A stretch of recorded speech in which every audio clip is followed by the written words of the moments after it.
లేదు. ఎప్పుడు చాటింగ్స్, ఎప్పుడో ఒకసారి మాత్రం కాల్స్ మాట్లాడుకునేవాళ్ళం. అలా కొద్ది రోజులు బాగానే గడిచిపోయింది. కానీ కొన్ని మంత్స్ తర్వాత తనలో చేంజెస్ అబ్జర్వ్ చేశాను.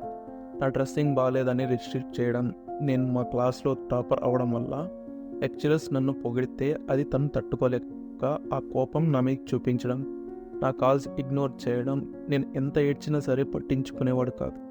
తన కోసమని కంప్లీట్గా ట్రెడిషనల్గా మారాను.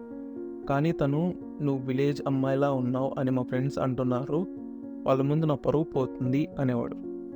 ఒక గొడవ అయితే అంతకు ముందు జరిగిన గొడవలన్నీ తెచ్చి ముందు పెట్టి నేనే తప్పు చేసినట్టు క్రియేట్ చేసేవాడు.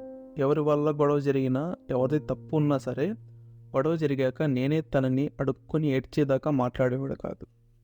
ఇలానే ఒకరోజు గొడవ జరిగాక నెక్స్ట్ డే సెమిస్టర్ ఎగ్జామ్ ఉందని నేను చదువుతుంటే తను కాల్ చేసి, "ఓహో, చదువుతున్నావా" అంటే నాకంటే